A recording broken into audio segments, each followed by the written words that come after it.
Hey everybody, you're listening to Classic Kiss presented by the Soundcheck. As always, I got my two co-hosts here with me, Tyler and Beau. What's up, everyone? Hey, what's going on, guys? Sorry, I did that a little bit weird, but long time no see, no talk. No, I mean, we've talked to each other, but we haven't had an episode in a while. Yeah, things have been a little Weird. yeah. And just definitely not frustrating that we haven't been able to get an episode in, but just we both, I'm not going to say we were burnt out, but we just needed a little break. And I know you went on vacation, Ty, and so it just glad to actually be back and have something to talk about. So I believe our last episode was the Alive episode, and if you're listening, that should be out now. With that being said, we do have a shorter episode today because we're going to be covering Kiss off the Soundboard Tokyo 2001, which is a live album that they released June 11th, which was earlier this month. And we all decided to give it a listen, as most Kiss fans probably did. And we're just going to kind of cover it like we would any other album, but it's going to be a little bit shorter just because there's not much to talk about here. Once again, you know, we've already heard all these songs. It's just the performance of them that we're really going to be breaking down. And we're going to do our track by track analysis, maybe a little bit of info about the recording of this, which there's not much. And then as well as instead of a 3-in-1, we're going to do a 3-in-3 because going through this album, there's a lot of stuff we don't like about it. And I think that that's going to be interesting to hear your guys' takes on that because we're usually really into their live stuff. And so, yeah, we're going to do a 3-in-3, which is 3 songs we like, 3 songs we don't. I don't even think we should break down the artwork because there's really not much to break down. Yeah. Just skip that segment. And then we're going to do our certified ratings. So, yeah, it'll be a short episode. Hopefully we can have you stick around. At least, you know, you could listen to this podcast and enjoy it more than you guys did the actual album. But we'll get more into that later. But first, we do have some news. And Ty, I think you were wanting to bring it up or talk about it, but we do have a new Kiss biography out on A&E right now. Yeah, and so I mean, of course, by the time this comes out, it'll have already aired. But Yes. I'm sure because of the money that A&E has spent on it, they'll probably continue to play it for a while. Right. If you guys are interested, which I mean, if you're listening to this, more than likely you probably are, it's probably going to be a good watch, or at least worth the time to watch. Yeah, I think it's going to be interesting because I don't know why I said our. I think it's going to be interesting because they have been doing these documentaries recently on A&E a lot, and they've had like artists on there. I think they did one on Garth Brooks. I remember that, which was like a 2-night event, and each episode was like an hour or 2 hours or something like that.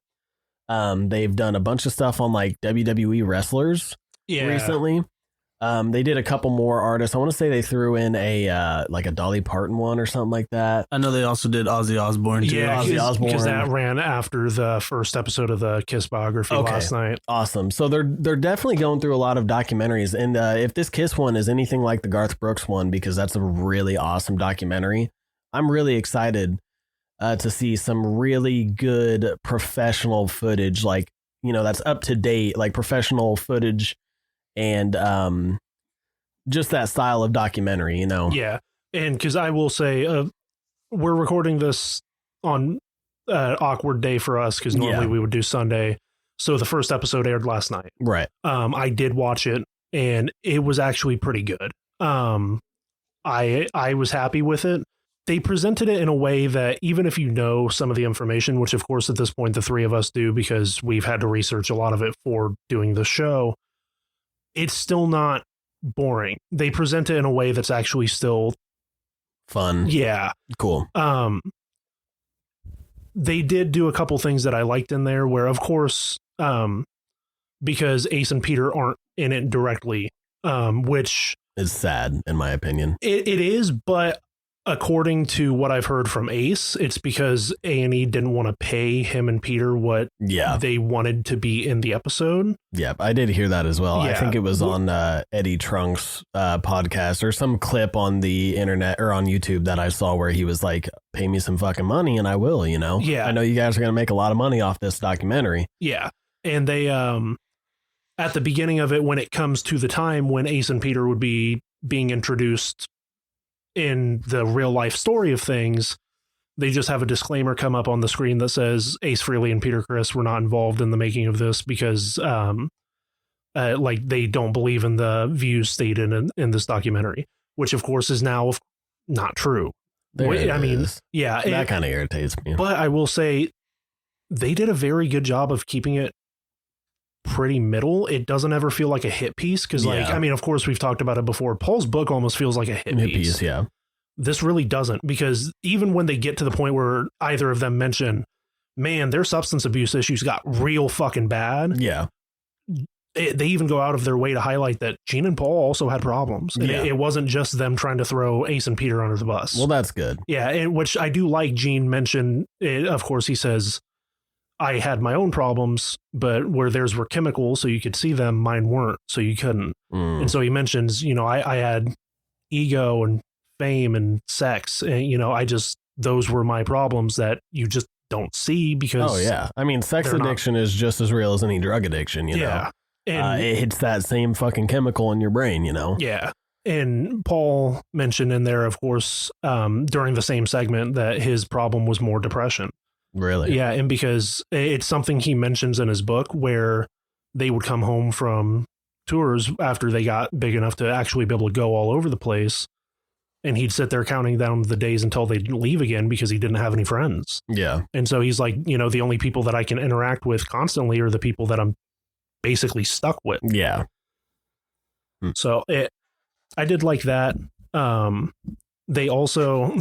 I wanted to bring this one up because I thought it was funny. They mentioned, I think it was Tom Morello, because they have Tom Morello and Dave Grohl in there also. Oh, that's awesome. Yeah. That's awesome because I'm really glad they're bringing in other people to comment on their experience as Kiss fans. Because I know Dave Grohl used to love Kiss, or he still does, but really loved Kiss when he was little. Tom Morello still thinks that, you know, Ace Frehley is the guitar god of all ages. You know, I mean, not saying he's the best, but he was the first guitar god that really, you know, spoke to Tom Morello, and then he also inducted them in the Hall of Fame, correct? Yes, he did. Cool. Awesome. But of course, you can't talk about Kiss without talking about merchandising. Because, I mean, put it flat out, even if you don't like them, there is no other artist on the face of the planet that has the marketing ability that they have. Oh, none. It all comes from the personas they built for themselves. Exactly. But Tom mentions that, and then it cuts to Gene, and because he, of course, says, you know, Gene has this room that's full of pretty much everything they've ever made. Yeah. And do they show that on there? Briefly, but really? Yes. That's and cool. I really liked it because it cuts to Gene after that, and he says, yeah, I mean, we've pretty much covered everything from Kiss condoms to Kiss caskets. So one way or another, we'll get you coming and we'll get you going. That's great. Yeah, the way he said it, I just really enjoyed. But that's funny. Yeah, and I'm excited to watch this. Yeah, I really like the way they painted Gene specifically. Yeah. Because it really does make it kind of seem like, I want to say we've mentioned it before on the podcast of, not necessarily as he's aged, but just in general, he may not be the bad dude that everyone thinks he is. And I've noticed a lot too recently is that it seems like he's not gotten out of it. He's still a businessman through and through, but like that doesn't seem to be the only thing on his mind or the only thing that keeps him going anymore. He's like kind of stopped to smell the roses in a sort, like in that sense, you know, which is really nice to see. It makes him feel a little bit more human, I think. Yeah. But one thing that I did want to say, and goes back to like the production of this documentary, which I haven't seen it. Like you said, you watched the first episode. I really like, my biggest thing with Kiss and documentaries is like the only documentaries that we really have of Kiss are from like the VH1 stuff back in the day. You know what I mean? When Kiss ruled the world and some of that other weird lesser stuff. quality. Yeah, it's like very like TV show, like it's documentary, but it's more like trying to attention grab, like how VH1 would do like their graphics and stuff like that, where I feel like this is going to be a little bit more intimate, which it definitely is. Cool. Yeah, it feels much more like a production than basically hour-long commercial. Yeah. Which cool. The first episode is 2 hours long, which granted it's 2 hours of network television, so it's probably about an hour and 40 minutes. But I mean, still, they have 2 fucking episodes of it, so it's almost 4 hours. Cool. So, wow, yeah, that sounds awesome. I mean, I'm pretty excited to get to that and be able to watch it because I've always wanted a good, well-produced Kiss documentary. Unfortunately, Ace and Peter aren't going to be in it. And they do have clips of them from interviews that they've given in the past. Interesting. So they are still present, even if they're not in the forefront like they would be if they were participating. Right. And that's cool, but it also kind of sucks because it's like I'm sure their viewpoints or their perspectives have changed a lot since those given interviews. Right. Which so granted, they do use interviews from literally 74 all the way up until the most recent one in the first episode was 2016. Oh, really? Yeah. Okay. So, I mean, they use them from a wide range of time. Oh, well, that's good. Okay. Awesome. So yeah, that's the Kiss. What's it called again? I want to say it's just the biography segment on A&E. It's just biography Kiss. Is it like Kisstory or something or anything? Any weird I think name they like do call it Kisstory. Something like that. Mm-hmm. So that's pretty cool. And then I've also heard that there's a documentary in production for Netflix. I've heard that from somewhere. Yeah, it's supposed to be kind of like the biopics, like what they did for Elton John and Queen. Oh, yeah, where it's more of a movie produced around an actual documentary. Interesting. Yeah. That'll be kind of cool. Yeah, because I know originally when that had come up, I want to say that was the same interview with Eddie Trunk where they had asked Ace, like, who would you want to play you? Yeah. Interesting. I was going to say either way, that kind of scares me because like if it's going to be one of those where they kind of do the whole like the Motley Crue Dirt movie or like Queen's Bohemian Rhapsody movie and whatnot, where it's like they have actors playing them and their dramatizations or whatever.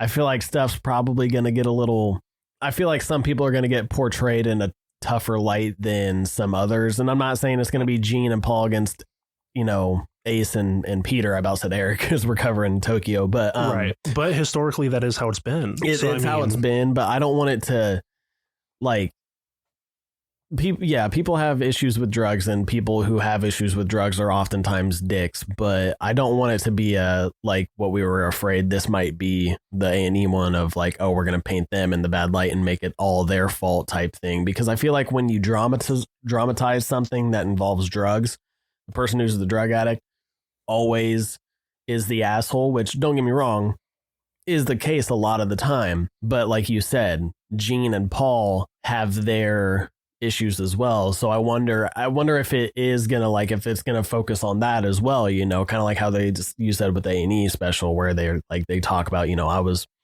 a sex addict and all this different stuff, and then Paul's was depression and stuff like that. If they go into each person's problems, then that's cool, but I don't want it to only be Ace and Peter's problems because you could only see that from the outside technically. You know what I mean? Right.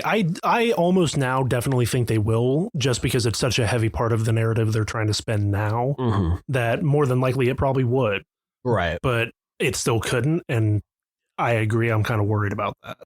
So we'll keep an eye out. And I mean, that's the thing is if it isn't, we're still going to watch it because I mean, at this point, there's really nothing that you can say anymore or that they could say about each other anymore that they haven't already said. Yeah. And I mean, at this point, most of their relationships are pretty healed up. Yeah. So, I mean, of course, for Ace's last album, he did a song with Paul on there. Right. And he co-wrote like 3 songs with Gene. Yeah, exactly. And I mean, I want to say it was an interview I saw recently with Gene where he pretty much said, I almost talk to Ace at least once a month, if not once a week. So like, they're not on bad terms anymore. Yeah. And that's the thing is I know there was like some quote because I saw it on the Kiss subreddit, but there was a post in there somewhere and it was basically saying, or it was a quote from Paul and it said, I'm paraphrasing here, the story of Kiss is really about two friends who blah, blah, blah, blah, blah.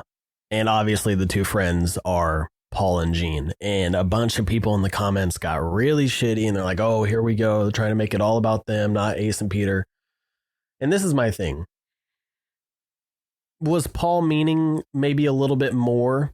Yeah, he could have been. But really, when you think about it, Gene and Paul have been there from the beginning. Kiss is their baby. Yeah. It is literally their baby. They, like, as much as I love Ace and as much as I love Peter, and they're just as much, you know, integral in the process of Kiss over its entirety, like, it's still, you know, well, and Gene and Paul's baby. And so for them saying it's a story about, you know, the story about Kiss is really just about two friends, you know. Yeah, it was about two friends back in the day. They became friends. They started a band, you know, and then, which ultimately became Kiss in a sense. And then it morphed into this thing. And then now, I mean, Ace and Peter have been out of the picture. Like, I mean, we brought it up on a past episode, I feel like, where Tommy and Eric have been part of the band longer than Ace and Peter. Yeah. And I'm not saying that they're to credit with the success of Kiss. No, Ace, Peter, Paul, and Gene are the ones who are to credit for the success of Kiss. But I mean, you know, I don't know. Maybe I'm just like kind of rehashing the point, and I don't know if there's really a point that needs to be made. But like taking that quote and people getting really shitty about it is one. Maybe people are taking a little too out of context, but it also wouldn't surprise me if Paul was trying to just like, you know, send a little dig, because that's just them. They all have egos. They still send digs at each other, but it's more of like a tough love type thing. I don't know. It just kind of not annoyed me, but it was like, guys, he said it was about two friends, that, you know, it's a story about two friends, which it kind of is in a sense. Yeah. Especially at this point, especially right now. Now, if he would have said that back in the day at the height of their fame in the mid to late 70s, then yeah, that would have been like, no, all four of you are fucking equally, you know, important to this. And I'm not even saying that's, you know, not what he's trying to say, but well, I mean, if he had said it back then, and it was like frustrating. I was like, guys, calm down, quit trying to make shit, you know, quit trying to make smoke where there is none, you know? Right. I feel like if he had said it back then, it would have been Kiss's "We're Bigger Than Jesus" moment. Right. You know, because like, of course, John Lennon with the Beatles, just in case someone listening to this has never heard that. But he'd have been crucified for it if he'd have said that in 78. Oh, yeah. But, I mean, fuck, he probably damn near got crucified now. But, I mean, it is what it is. I'm not going to look too far into what he's saying there, because I've read most of their books at this point. Even with the mended fences, they're still throwing stones. Yeah. So, and if that's the thing you're going to get the most upset about, it's like, dude, like that is menial compared to the fucking, like, some of the shit they've said about each other, like, and done to each other. But, yeah, I guess we'll go ahead and move on from that. Just wanted to kind of, you know, talk about the biography a little bit, but, I don't know. Well, real quick, are you excited about it, Beau? Do you feel like you're going to be pretty pumped? Or I actually am, because Grandma watched it last night, and she couldn't stop watching it. Fun fact about our grandma: she actually read "No Regrets" by Ace Frehley before Beau did. Yeah. I was like, when he told me that, I was like, Grandma read his fucking autobiography, and then like I was at her house one day. And she even told me, she was like, yeah, I read that book that Beau got about one of the Kiss members, Ace Frehley. And I was like, yeah, did you like it? And she's like, oh, yeah, it was really cool. It was pretty raunchy, though. And I was like, oh, yeah, Grandma. Yeah. You don't even know the half of it. But yeah. So anyway, sorry, go ahead. But yeah, she said she couldn't stop watching. She was hooked. So that's awesome. Well, we should take her to a concert when they come back. There we go. That would be amazing. But yeah, so cool. I'm excited for it. I know you've already seen part 1. I'm sure you're excited for part 2. And yeah, maybe we'll cover that in the next episode or something, you know, just what we think of the overall documentary. So, all right, with that being said, we're going to go ahead and move on to the main subject of this episode, sadly. No. All right, we're going to talk about Off the Soundboard, the new series that Kiss I call it a new series because there's been reports that Kiss is going to keep releasing some of this stuff, like some old, archived recordings of concerts and stuff like that. So the first entry in the Off the Soundboard lineup, Tokyo 2001, which was released on June 11th. You can get it as CD, you can get it on streaming platforms, digital downloads, vinyl as well, and a bunch of merch that came out with it too, which is kind of cool to see. It was recorded on March 13th of 2001, which was obviously when they played the Tokyo Dome. And it includes one of the group's kind of short-lived lineups of Paul, Ace, Gene, and Eric Singer, because at this time period was when Peter kind of realized that he was being kind of fucked in his contract. He was getting paid the least amount of anybody. Like Ace was getting paid decent, not as much as Gene and Paul, but Peter didn't realize that Ace was making so much more than him. And when Ace kind of finally broke the news or like let it slip or whatever, Peter went irate, got pissed off. And was this the tour where he broke his drum set at the end of it at the last show that he did or whatever? Yes, it is. Like threw shit at people. Mm-hmm. Yeah, I know was that the one where he like threw some shit at Gene or like a drumstick or something? That was near the end of the original lineup. Oh, okay. Yeah. Gotcha. So I'm sure he probably did during this period, but I know he destroyed his drum set. There's video footage on YouTube of him destroying his drum set, throwing shit everywhere at the end of the show of his last performance. And yeah, I don't know. It's a little bit sad because it's, it's cool that we get Eric, in here to play with Gene, Ace, and Paul. But it's kind of sad, like, knowing the circumstances. Right. So, yeah, very short-lived lineup. They've only played a couple shows together. It was really just the European, Japan, Asia, whatever leg of the tour, which wasn't many shows. Not nearly as much as the US. No, it was only about 8. Yeah.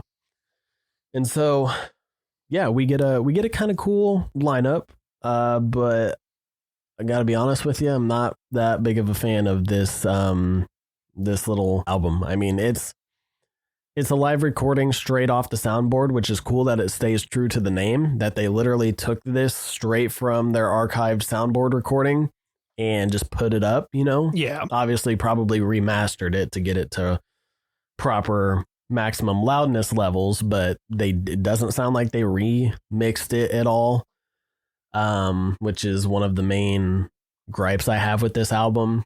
And I don't know, what do you guys think about it? What's your opinion? I think you initially ruined it for me now. Thank you. I'm sorry. I was so excited for this. We all were. Yeah. And I loved it. And then you guys ruined it for me. So, you mean like when we all got here this morning? Yeah. Oh, okay. Because I wanted so much to like this.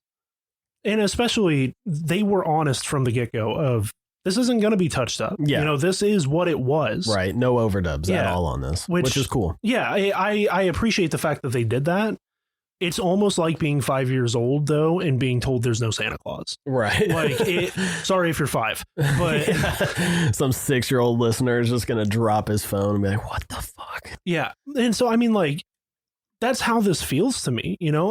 It literally, it feels like they neutered themselves. Yeah, I gotta agree. And I know I kind of brought it up before, but like I said, the mixing on this is probably my main gripe. But we have talked about like the overall performance on some of the songs is good, like on some of them, but on most of them, I think it's pretty lackluster. But I know we talked about it before.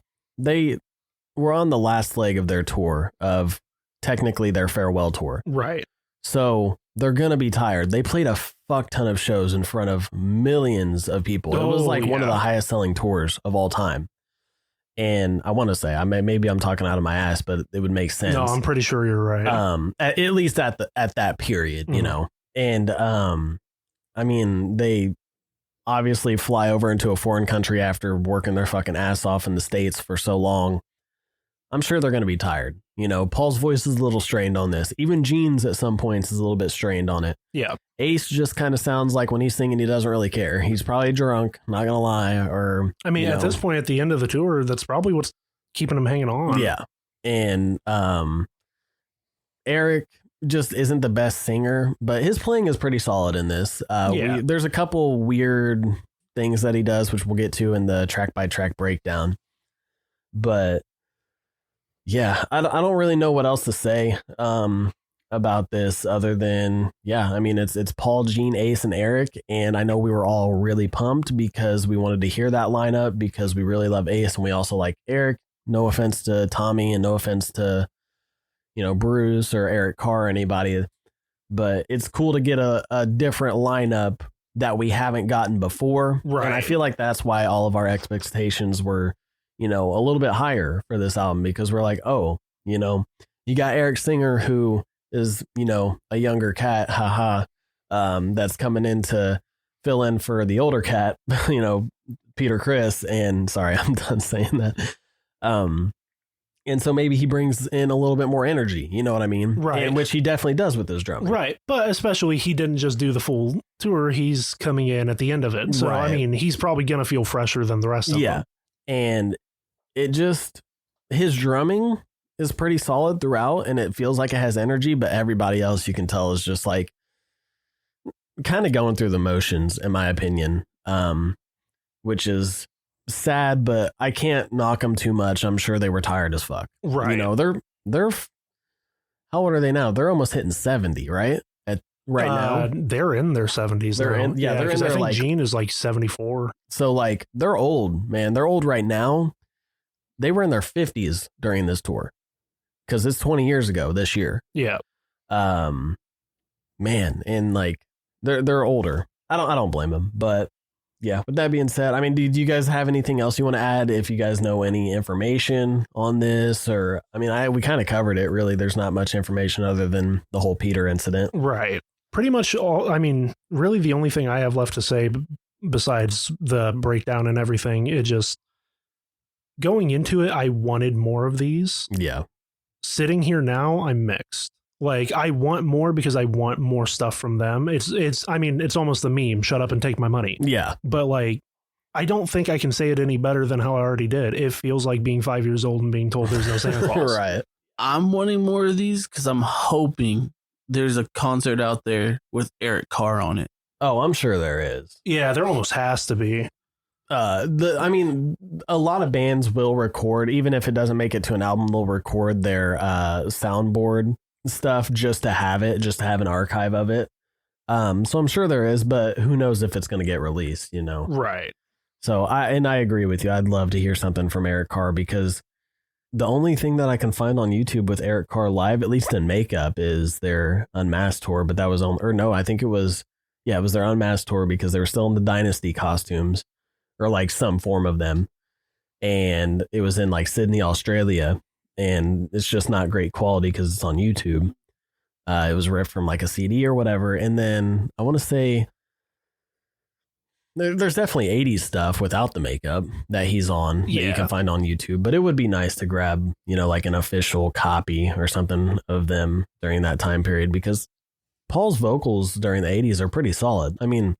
The music isn't the best, but I feel like they're all really good with their voices and like performance wise. It's just the music is meh. But I definitely feel like in the 80s they could have stringed together a good playlist of songs. Yeah, for sure. And they were still definitely banking on a lot of their staples from like the 70s and whatnot. But yeah, I don't have much else to say, so we're just going to go ahead and get right into the track by track breakdown. We'll be right back. All right. And so we have the track by track analysis of this wonderful album. I need to stop shitting on it so much, but we're just being honest. Yeah. Let me pull it up real quick. We did also tell everyone, through a lot of the early records, we very heavily praised them. And we did warn that there was going to be a time where we wouldn't. We're definitely probably going to be shitting on them here in a couple minutes, if not right off the bat. So, all right, the first track on this live album, we got Detroit Rock City, classic opener, you know, which I thought was interesting on this tour that they opened with Detroit Rock City. Yeah. I guess they probably just wanted to switch it up because on the 96 tour, they opened with Deuce, and then on their 98 tour for Psycho Circus, they opened with Psycho Circus, and then now they're opening with Detroit Rock City. So it's an okay performance of the song. Probably I'd say one of the better performances. It's not the best, but one of the better ones on this album. I know it. Ace does that little thing that you like that he kind of does at Dodger Stadium. I don't know. What do you guys think? I mean, we don't have to go through each and every one of these songs and, you know, say our opinions about it. But obviously we want to do Detroit Rock City because it's the first song on the album. I don't know. Just not a, it's there. Like the energy is kind of there because it's the start of the album. Right. But I didn't think it was bad. It's not the worst performance. Granted, is this going to be the one I come back to listen to this song? Probably not, but it's not bad. It started the album on a high note that very quickly dropped off the fucking slippery slope. Yeah. And actually, I'm glad you bring that up because we have the amount of plays or amount of relative plays here on Spotify. And it goes to show, it says this first track right now, as of right now, at the end of June, is about 44,000 plays on this. 44,473 plays on this first track on the album, and then it drastically starts to drop off after that. I mean, there's almost a 20,000 play drop after the first one. Right. It's more like 16, but it's just, man, 16,000 plays just dropped from the first to second song, and I feel like that is a testament to how it just doesn't sound good. Yeah.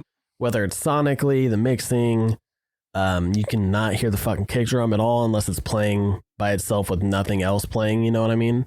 And it just sounds like they're not half-assing it, but lackluster, you know? They're just fucking trying to get through the last leg of the tour. I don't know. Do you have anything to say about it, Beau? I think at work you said the Detroit Rock City doesn't sound bad. You liked it, I do, and I still do. It still gives me that energy. I was still rocking with it. So, yeah. And that's the thing is you can have that opinion if you want. I just personally, it's one of the better performances, but just not crazy for me. Yeah, that's part of what I'm trying to say, and also scares me about this. I mean, of course, we've already listened to it, but yeah, fuck. We got track number 2, Deuce. I know you said you do not like this version at all. Fucking hate it. I can kind of agree with you. It's hard to hear the fucking guitars. Yeah, there's no fucking guitars in this mix. It's crazy. No, it sounds like whoever the fucking live sound engineer was just went, all right, I'm gonna go get a cup of coffee, and just never came back. Right. Yeah, it's sad. But track 3, we got Shout It Out Loud. Not really anything crazy to talk about here. I just want to say real quick. So I know we brought up the amount of plays that happened from the first to the second song. So from the first to the second song, it drops from 44,473 to 28,881, about a 15 to 16,000 drop right there. Then from Deuce to Shout It Out Loud, it's about a 4,000 drop, just a little over 4,000 plays to 24,343. So like, you can tell that a lot of people who listen to this album has the same exact, not same exact, but the same kind of concept of it and feelings about it, that it's just like, this is not what we were expecting at all. Yep. And then we got Talk to Me, which was a very interesting song choice for Ace. I didn't like it. You really? I don't like this song in general anyway. Yeah. I was super excited for this song. Really? When I found out it was on there. Yeah.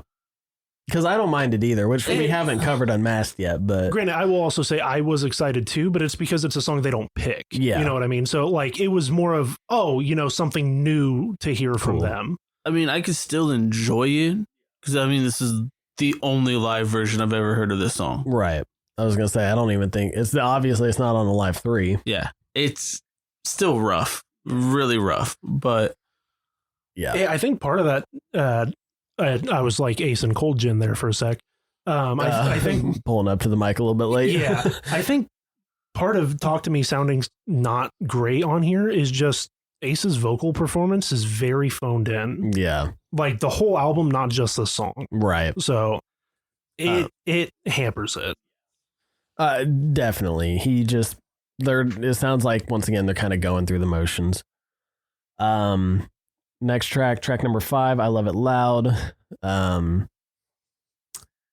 I wish I could say I loved this song, but I love this song on Alive 3 and the album version of it, but man, it doesn't pack the same punch as it does on Alive 3. And I get it because, once again, no overdubs on this. Right. Great. Awesome. We don't need overdubs on a live album. You don't need them. If you want that raw sound, which this has a very raw sound, that's awesome. But the energy is just lacking in this one. Yeah, it really is a considerable downturn. Like, I mean, I don't remember if you listed the plays from Shout It Out Loud to Talk to Me, but that dropped 1,000, and then from Talk to Me to this is 3,000. I mean, like, it just continues to dwindle almost the whole record. Yeah. It starts out at 44,000 plays, and then it gets all the way down to 16,000 before it jumps back up again. And that's through the first 8 songs. Yeah, no, and then one of them I think even gets down to 10,000. Yeah, like a couple of them actually. And it's just, you can tell that people were not feeling this album at all. Yeah. See, this is another song we'll get to when we get to Creatures of the Night. I absolutely love. Oh, yeah. I was like, why? Right. No, I really have to agree with you on that. Yeah. It wasn't good. Yeah. And I wonder, I feel like part of it may be Ace, because technically he didn't help write the song. It was Vinnie Vincent, right? I don't even know if Vinnie actually co-wrote the song or not. All right. Then it was either, so then it would have been Gene for the most part, but Ace didn't play this live. I mean, even though he was on the cover for He's Creatures, also in the music video. and he's in the, but yeah, just, man, it's just sad, honestly. It's frustrating as well. Track number 6, Firehouse. I mean, we kind of throw it back to the originals right here, which is kind of cool, but can't hear the fucking guitars. No, this song is really one that I want to emphasize. Of course, if you've listened to our past episodes, we've sucked this song off. Oh, yeah. We love this song. This Throated version, that shit. Oh yeah, this version of this song sounds like someone fucking ding dong ditched your door. When you open it up, there's a flaming sack of dog turd, and when you crush the sack to put the fire out, instead of having shit on your shoe, it just plays this. Oh, Jesus! It's not shit. good. Yeah, it's really bad. Yep. And then we also had a complaint about Paul always like, after each song, it's like he goes into this like where he's talking to the crowd, but he's singing the words. We want to do a number for you, like, and he does like that stuff, which he does normally. Yeah, but if you're live, it comes off different. On a record, it's a little goofy. Yeah, it's a little goofy, and it just seems like it was way too much. Like, there's so much of that in here, and it doesn't sound good. Sounds like he's struggling, and it's like, dude, save your voice, Yeah. Kind of like how we were talking about when we saw him a couple of years ago at the Eclipse Music Center or whatever the fuck it's called. Yeah, the one over in Indy. Yeah, and it was like, we know Paul's gonna sound bad. Everybody knows that, or every Kiss fan knows that. Yeah.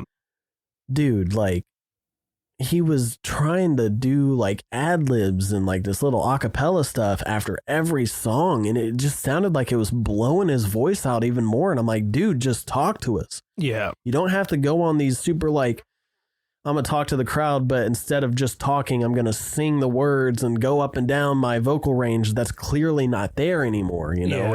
And he does it on this. Granted, his voice isn't blown out on this record, which is, thank God. Yeah, no, he's starting to get there, though. Yeah. I mean, you can kind of hear it setting in. It definitely sounds worse than Symphony, but I think that's because this was at the end of a tour and Symphony was more of its own confined thing. Right. But, it's still nice to be able to hear him still sounding like Paul. Yeah. He doesn't sound like... I mean... A dying dog. Yeah, I get he had surgery to correct whatever problem and it only made it worse. But yeah. like... it hurts hearing him now because I want to hear him like this. Right. Yeah, it's sad, but with that being said, that's Firehouse. He does a lot of that stuff before and after. The overall performance of this song is probably, it's not terrible, but it's not even decent. It's like the mixing is just awful. You can't hear anything. Yeah. Track number 7, Do You Love Me? Absolutely fucking not. Yep. No, I do not love that song. I mean, I love that song, but not this version. Yup. What do you think, Beau? We're getting into 3 straight songs that I absolutely love. Mm-hmm. And to hear them on this album hurts. Man. It's like, I feel bad because we're just completely shitting on this. Yeah. No, and because like when this started, of course, it starts with the drum pattern first before it actually goes into the whole song. And it just kept going. I was like, okay, now. Yeah, no. I was ready to start singing, and I'm like... Yeah, and I kept doing it. I'm like, where are you at? Exactly. I think maybe what Paul was trying to do is trying to get the crowd to start singing it first. Yeah. Unlike how in Alive 4, he starts it off and then lets the crowd, finish the next line. Yeah. But yeah, I agree. It just seems like it's like, what the fuck's going on? You know? Track number 8, Calling Dr. Love. It's an okay performance. I know you want to comment on the drums, Ty. Yeah, so I really kind of wonder and play this song a whole lot because the drums are a little weird. He's not doing the same kind of like shuffle pattern that Peter does on the record, and I mean, of course, they play it live a lot. But we know that he can do that. Yeah. And so like it sounds weird. Because he does it on Parasite. Yeah. Especially on the Rock the Nation tour. Yeah. And I mean, playing the song now, he does it. So like, I really just think it was, he really got thrown into it at the last minute, and that was just a sacrifice that was made. Yeah. He was like, fuck it, I'm going to do this. Which, it's not like it sounds bad. It's just, it throws you off. You're like, it just sounds weird. But no, I mean, overall, this is one of the more favorable songs on the record, and I think. Ace really fucking holds it down on the solo. I think he does good. And I was talking to Beau and Tyler about this earlier, but it seems like whenever, like, if you go and watch like live performances on YouTube of like the 96 reunion tour and 98 Psycho Circus tour, Ace's guitar playing is obviously nowhere near what he was in the mid to late 70s when he was at his prime, which is to be expected, especially because it was around this time that he had like pretty much had to relearn a bunch of the music because of that accident that he had and whatnot and all that different stuff. But he always seems to really nail 2 solos, and that's one of them is Calling Dr. Love, and then the other one is the God of Thunder guitar solo. It always seems like no matter how bad the rest of the solos might get here and there or choppy and whatnot, it seems like Calling Dr. Love and God of Thunder are just the ones that he really like. And Beau kind of put it like into better words. He might just love those solos more than he does other ones, but it's kind of weird because Shock Me, which we're going to get to here in a couple songs, sounds like dog shit. And it's like, man, like that's why I do like this song on this album though, is because the performance of it pretty solid. It's probably one of the better performances on the entire album. But I've always thought that's interesting how Calling Dr. Love and God of Thunder are 2 solos that are usually like spot on. Like there will be a little bit of a mess up here and there, a little flub, which that's going to come with live guitar playing. There's nothing wrong with that. But. Exactly. All right, let me fix my statement there. Calling Dr. Love and God of Thunder are probably 2 solos that he loves playing that he didn't write himself, probably. Well, Dr. Love, he wrote himself. Yeah, he did write that one. Granted, you are correct. With God of Thunder. Yeah, he, of course, did not write that one. Yeah. I mean, he technically wrote the live solo for it, but he uses elements of Dick Wagner's solo from the first one. It's just very interesting to me that these are the 2 that always just sound pretty fucking solid. Like he doesn't. Right. Maybe it's because of the positioning of the solos. You know, I mean, we all know that he's more of a minor pentatonic scale guy, like most rock and rollers are. But let's go with track number 9, Heaven's on Fire. This song gets boosted up quite a bit in amount of plays on this because it was the second solo for this album in promotion. So I don't know. What do you think, Beau? I know you love this song in general, but the song still sounds great. It's his vocals just hurt. Because, I mean, like I said, his voice is slowly starting to go out. Right. Oh, this is the song that I was trying to find earlier. I thought it was Lick It Up. Lick It Up. It's this one because it's during the boom, good, boom, good, boom, good, boom, good. And then he goes back into like the pre-chorus or whatever. And he does the wow. And like his voice literally kind of sounds like that where it just cuts in and out. And I'm like, man. Yeah. Like I said, the song still sounds good. It just doesn't have energy. Yeah. Like, they also sound like they sped it up. Yeah. I'm sorry, were you saying something? Go ahead. It sounded like they were speeding it up, trying to get through the song, trying to just get through the track listing at this point. Right. Yeah. I disagree. Really? I think the song sounds like fucking shit. Really? And it's because I get where you're coming from with Paul's vocals. But when he starts at the beginning and he does the fucking yodel thing, which at least that fucking sounds good here, because when we saw them 2 years ago, it did not. Yeah. Bad. It was so bad that when they got into the song, I didn't realize what song it was playing. I wish I was keeping joking. in mind that you can play the song on guitar.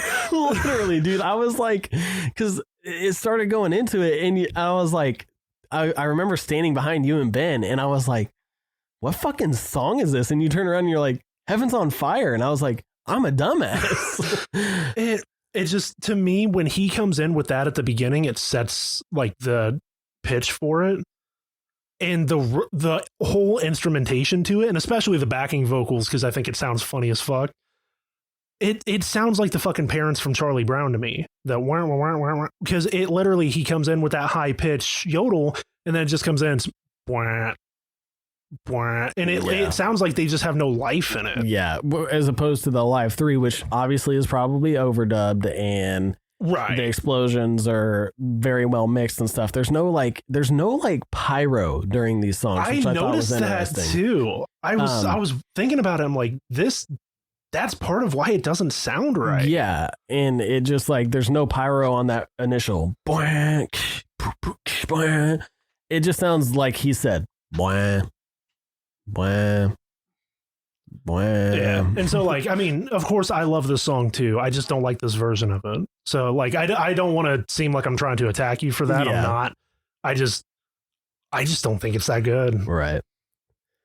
Anything else to say, Beau? Any rebuttal?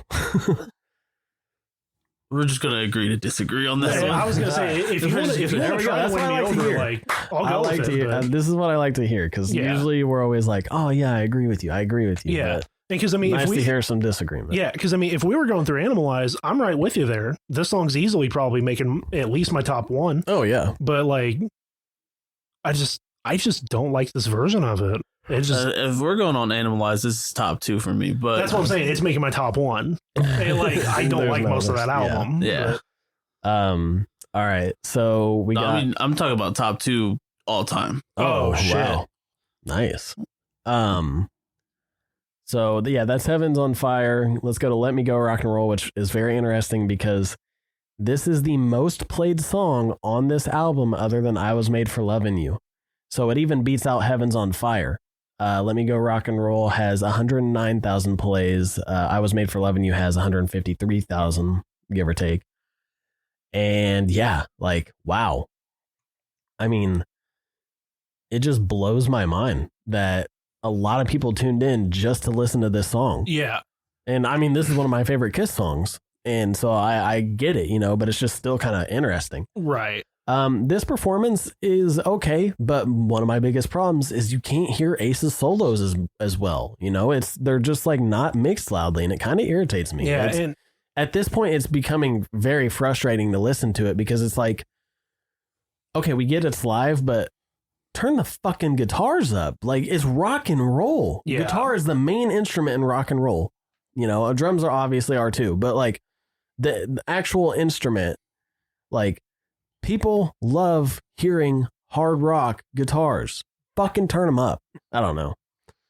That's just my complaint with it. Yeah, I wasn't the biggest fan of this performance. I'm okay with it. It's not bad, but it really feels phoned in. Right. Anything from you, Beau? You guys already said it. Cool. All right, track number 11, Shock Me, along with his fucking 18,000 minute guitar solo. Just kidding. It's really long on this version of the song. I mean, because usually Shock Me is only about maybe a 4-minute song, and this song times in at 13 minutes and 16 seconds, so a lot of guitar solo. Not a great performance. It sounds like he doesn't give a shit about the vocals at all, and it's whatever.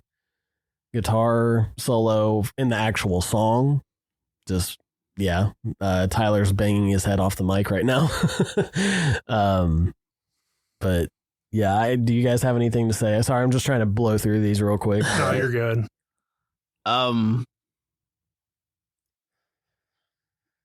Not really. I don't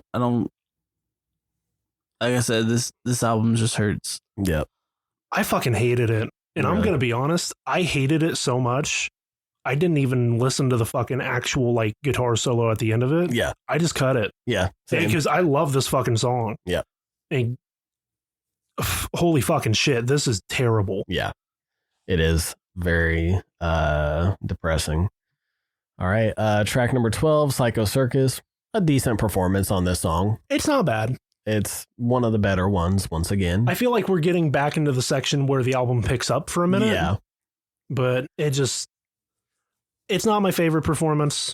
I'm okay with it. Right. I'm fine that it exists. Yeah. But and maybe a good thing about that is because it was like a fucking 8 to 10 minute guitar solo for Shock Me. You know, it gives Gene, Eric, and Paul some time to kind of, regroup, get back into it. And then we have Lick It Up, which Ace's guitar playing on this isn't terrible. He kind of does a good solo with it because obviously it's not one of his solos that he wrote. It's one of Vinny's, and or at least live is Vinny's, I think, because in the radio version there's not really much of a guitar solo. There's not a whole lot with the song, but it's an okay performance. God of Thunder with the drum solo. Ace does a phenomenal solo in God of Thunder with this. Gene's vocal performance is kind of iffy, but overall performance is probably my favorite song, other than the next one that we're going to get to. But everything sounds pretty decent in here, well balanced. That's what I'm so confused at, is like some of these songs, like the guitar sounds good, and then some of them it just doesn't. And it's not the playing, it's like the actual mixing. So I don't fucking know. The drum solo in this is kind of cool. Nothing really to write home about though. And then, I mean, do you guys have any opinions on this one? I like the drum solo. Yeah. I thought it was fine. I liked the whole track. Again, not necessarily my favorite performance of God of Thunder. It's not bad. Right. It's really not. If the whole album had been like this, I'd be fine with it. Yeah. But it's not. Yeah. All right. Track number 15, Cold Gin. Great performance by everybody except for fucking Paul. I had to say it. Jeez. I cannot, and I'm going to rant about this real quick. I cannot stand when Paul tries to insert himself into a song that he has nothing to do with and just fucking ruins it. It is so frustrating. I love this song. And even on the 96 reunion tour, I love this song. He does that, intro part where he's like, oh yeah, all right, or whatever. And he that sounds good, but he does that type of shit throughout this entire song where like Ace and Gene, who do the vocals, obviously Gene takes the first verse, Ace takes the second verse, they both do the chorus. Paul does the chorus as well, but then right after the chorus is done, he repeats the chorus and tries to do this crazy vocal riffing thing, ad lib, and it just it takes you out of the song. Because everything else about this song sounds good. The guitars, the bass, the drums even sound good. The breakdown is cool. And it's just, I don't know. I really like this song. And I still think it's probably one of the better songs off this album. But holy fuck. Paul just like his vocal ad libs just, oh my God, they frustrate me, man. I mean, if you guys want to elaborate on any of that, go ahead. But no, I mean, nope. I entirely agree. Most of them feel like they come out of nowhere. Yeah. It feels too shoehorned. Yeah. I don't like it. And that's the thing is like, I kind of said this to Tyler, but earlier before the episode, but it was like, it's weird because obviously Ace wrote this. Gene sings it primarily, like, especially way back in the day, but then Ace kind of sings a little bit here as well on the second verse. So I feel like Paul is just trying to insert himself into it and be like, hey, I'm here too. I can sing, blah, blah, blah. Like, it's like, dude, just shut the fuck up, please. Someone needs to get that guy a quart. Yeah. Would someone put a cock in that man's mouth or that guy's mouth? Shout out to George Carlin. Rest in peace. I love that man. Next track, 100,000 Years. Doesn't sound terrible. Paul's vocal performance is meh. Especially the first line. Yeah. And he comes in weird. It's on like this song. so offbeat. He's like, what is the first lyric? I can't even think of it right now. It's when he comes in, he goes, sorry to have taken so long. Yeah, he's like, and he does like a weird, like so offbeat, and you can tell he's kind of doing it on purpose. It almost feels like iambic pentameter, where it's like half stressed, half not stressed. Yeah. You know what I mean? Yeah. It's fucking weird. I don't know. What do you think, Beau? Because I know this is one of your top songs as well. I mean, it's on all of our radars as one of our favorite Kiss songs. Like we've been saying this entire album, the vocals are just so rough. Yeah. Which is to be expected, but it is on a live album. And it's like the thing is with this song, and I talked about it with Tyler, at this point in his career, it sounds like he's trying to go into that higher like falsetto, like the higher register of his voice a little bit too much, and that really puts a strain on his voice. It almost sounds like he's like squealing some of the lyrics at this point. I mean, I don't even know if that's the right word to use, but that's the best way I can describe it. But yeah, it's just man, it's sad. But instrument wise and music wise, pretty solid showing, I think. Which kind of goes to what you were saying, how this album kind of starts to pick back up. Love Gun, track number 17, right after that. And by the way, basically all this next run of songs averages maybe like 12,000 or 10 or 11,000 plays, except for I Was Made for Loving You. So like barely anybody made it to this point in the album compared to how many started this album. Yep. So yeah, Love Gun, track number 17. It actually sounds not bad, especially because we know that at this point Paul's flying over the crowd, gets to that little center stage in the middle of the crowd, or that little circle stage, I should say, in the middle of the crowd, and he's dancing around, doing shit, singing. So we didn't expect the vocal performance to be great on this, but it's actually not bad. It's not terrible. Right. You can actually hear what he's saying, because I know like when he's dancing around, sometimes he's not in front of the mic, but it's an okay performance. Ace actually does pretty decent on the guitar solo, especially the first half. There's some flubs here and there, but track number 18, which we all thought was really interesting, I Still Love You. So very interesting song choice. I applaud them for going with something completely different, something that hadn't been performed live ever except for MTV Unplugged, I think. Is it on Alive 3 or was it out by then? Yeah, Alive 3 was 93. I'm stupid. I was like, wait a minute. Sorry, because you said that, and I was like, literally, is it out by then? What do you mean? Sorry. And so, like, I thought you were trying to say it was Unplugged out by then. I'm no, because surely Creatures was. That was like 82. Yeah. I got really confused. I Still Love You off of Creatures? Yeah. Oh my God, I thought it was like one of the later albums. No, yeah, it's off Creatures. Damn. Okay. Well, fuck. So yeah, I think it's a good choice to go with because it's different, and it's interesting because at the beginning he kind of plays the riff from I Still Love You, but then he goes into the Black Diamond which was fun. Why did I say it? What the fuck? I hope I haven't been saying that this whole time. I don't think so. Into the Black Diamond riff, And yeah, which was really cool. We thought was interesting. We thought it was like a mess up. We were like, oh shit, did they just misname the tracks? And then he eventually halfway through the track, which is only about 4 or 5 minutes. Yeah, 4 minutes.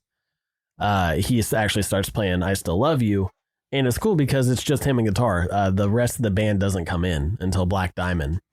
So that was really cool. His voice is kind of meh on this, but I'm glad that they did something different, you know? Yeah. Gave him a little treat. Obviously, it's not the full song. Or I don't think it is the full song. It's not the full song.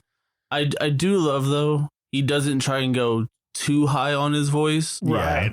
So it sounds a little bit better. Right. But cool. We'll go to track number 19, Black Diamond, which, like I said, he kind of does the intro before I Still Love You. And then right after the I Still Love You song is done, he kind of goes straight into the vocal part of Black Diamond. We're out on the streets for a living. And then, this poor Eric. Poor Beau. Watching Beau die as we sat here listening to this. Oh my God. Beau and I hadn't made it that far in this record. Neither had I. So did they do this song when we saw them in 2019? Yeah. yes, they did. Yeah. Did Eric sing it? Yes, he did. Yes, he did. It was. I don't remember him better. fucking up the lyrics. I don't think he did. He's gotten much better. Okay, because this one sounds like absolute fucking shit. Well, because like he doesn't And really just to fuck say, up the lyrics a whole lot, but This is Beau's favorite song right. from Kiss, which Yeah, he stated before. Yeah, so that's what I'm saying. Maybe like now watching it's him not, literally crumple in on himself as we played this song. He literally took his shirt and put it over his face. I Yeah. was like, damn. Yeah, like I'm not joking. Literally, we were paying attention to the screen. I turned and look, and Beau's just drawn in on himself, and I went, "Wow, that hurts me." Yeah. So yeah, go ahead, Beau. It sounds like absolute fucking shit. That's all. All right. I'm not going to talk about it anymore. Okay, I respect I it. will point out, I did like the second line of this song. Sounds like Eric just forgot the lyrics Yeah. and he remembered them later in the song. I just voice cracked for no fucking No, you're reason. good. But it literally, because he goes out on the street for a living. Dibba, oh, dibba, duh. And like, it sounds like he remembers the general pattern of what it Yeah. needs to be, but he just couldn't remember Right. the words. Oh my God. Because like, there's a couple lines in here where he's not enunciating what very is well. it? Is it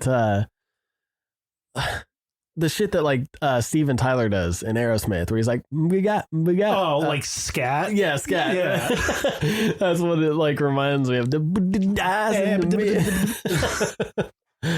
But yeah, he fucks up the lines a little bit. This song, when you're singing it, it feels like it's supposed to flow. There's like no flow in the lyrics. Like it's Yeah. stop, start, stop. Yeah. And man, because I mean, of course we have them throughout the record. It's a live album. This song has some sour fucking guitar notes in it. Yeah. Like it's off. Yeah. Ace's solo in this is pretty solid, I will say. But it's just and I also mentioned earlier the breakdown part where they do the boom boom boom boom. That part Paul's guitar is mixed so loud compared to Ace's, because Ace is doing a solo right there and Paul's guitar is just so piercing and it's like it just doesn't sound right.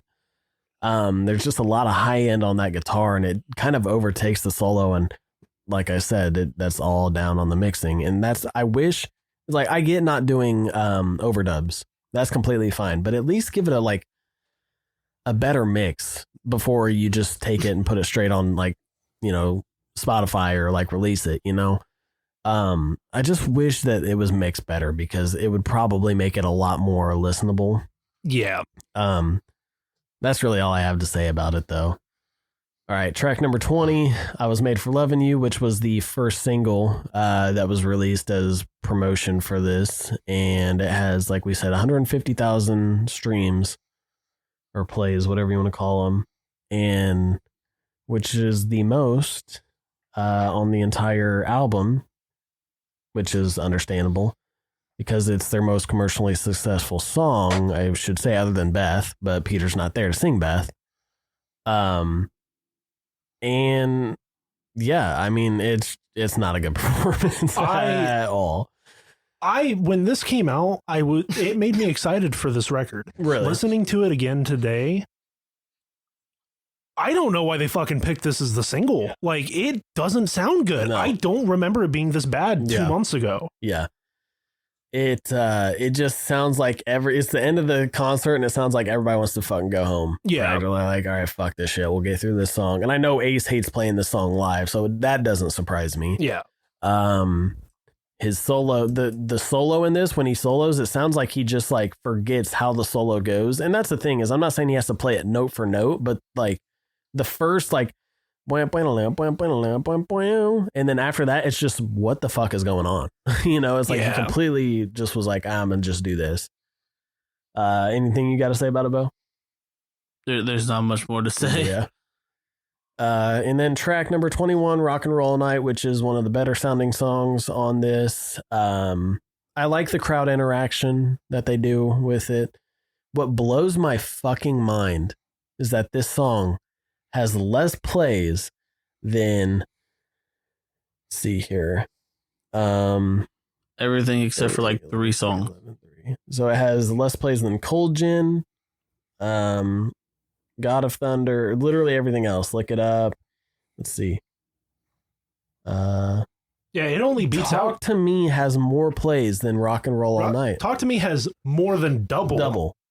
I mean, granted, it's the 4th song on the album, but that's just goes to show how literally nobody can make it through the rest of this album. Like, there's only one explanation for that, and that's people just thinks it's not good. It just sounds like dog shit. Yeah, it barely beats out Black Diamond on plays. Yeah, barely beats them out. Barely beats out. It only beats I Still Love You by 1,000 plays. Like, God damn, man. Wow. I think everyone saw 100,000 Years and went, I'm not listening for 10 minutes to a 12-minute drum solo. Yes. Yep. And yes, I know what I did there. It was done on purpose. Right. But it just blows my mind because this isn't a terrible performance of this song. It's really not. It's pretty solid. Yeah. I don't have anything else to say about this track track breakdown. I really don't either. I think we've pretty much covered it. Yeah. Cool. All right. Well, with that being said, we're just going to go ahead and get straight to our 3 and 3.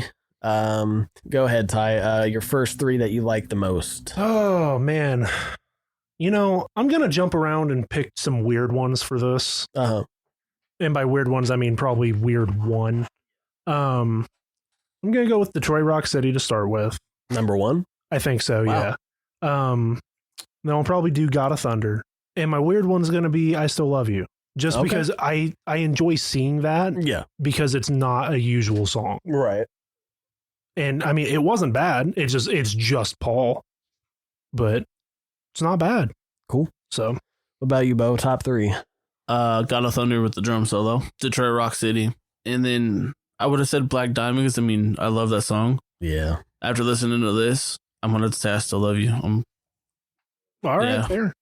No, because as soon as I turned over and saw you like that, I was like, man, imagine we're in a world where Beau's not picking Black Diamond in the top 3. Right. I got to go with God of Thunder for my number 1. Number 2, probably going to go Dr. Love. And number 3, I mean, it's a toss-up between Love Gun and Cold Gin, but I'm probably going to go with Love Gun, honestly, which is surprising because I don't even think Love Gun made it in my top 3 on Alive 2 or the actual album that we covered. I think you're right.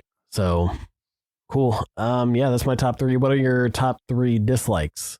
Firehouse, Shock Me, and I Love It Loud. Wow. Okay. What about you, Beau? Black Diamond, I Love It Loud, and Shock Me. I agree with you. It feels weird putting some of those songs down at the bottom. Yeah. I think my top 3 that I dislike are I Was Made for Loving You. 2 would probably be I Love It Loud, and then 3 is going to be Heaven's on Fire. I can Shock Me is serviceable to me just because I like that song so much, but it's still like it's definitely up there. But man, I just those 3 songs missed the mark for me. It's pretty sad when Talk to Me didn't even make our bottom 3. Oh yeah. All right. Cool. I don't want to waste too much time on this portion, so certified ratings, Beau, go ahead. Out of 10, what are you going to give this? 0. 0. Wow. Damn, a little harsher than I was going to be. Yeah. I'm giving it a 3. Like there's some salvageable in here, but it's not a whole lot. Yep. I'm gonna give this a 2. I literally will never listen to this album again, probably. Yeah, I really don't know that I will either. And that's sad because I love live albums and holy shit. If you take the mixing and do a little bit of a better mixing job on this, I think it bumps it up to like a 3 or a 4. Fair. And I could listen to it again, but man, it just, the mixing misses the mark. There's just, it's. Because it's not the playlist. I can tell you that much. The track listing on this is phenomenal. It's a great choice. Right. Sorry for such a depressing episode, guys. This just really missed the mark on all of our radars, and I don't know. It was just frustrating and depressing and kind of a disappointment. But hey, I think it's cool that they're doing something like this. Yeah, I'm glad they did it. Yeah. I'm also not. Yeah. You know, I'm glad they did it, but that doesn't mean that we have to love it, you know? Mm-hmm. So that's pretty much this episode. So the next episode should be an episode on Kiss Meets the Phantom of the Park. If it's not, it'll be on the solo albums from Peter and Ace. So it just depends. We might have a special guest on the Phantom of the Park episode, and he'll probably be coming in via Zoom. We'll have him on for however long, talk about the movie, and then we'll probably have him, or he'll probably hop off the call, and then we'll go ahead and talk a little bit about the background of the movie or like stuff that was going on with the band at this time, or who knows, maybe he'd like to stay on and kind of get some more info on it. Right. But we'll figure it out. Yeah, that's what you guys have to look forward to in the future. Like I said, I apologize for not uploading recently. You know, like we said earlier, just kind of a weird time. Yeah, I mean, it's summer. It's as much on like us as it is on you too. I mean, yeah, and I just need to stop being lazy with the editing, but it becomes a hassle. I wish I could pay somebody to fucking do my editing, but I don't make money from this, so we're just doing this because we like talking about Kiss and whatnot. But it was nice to get a little break, and yeah.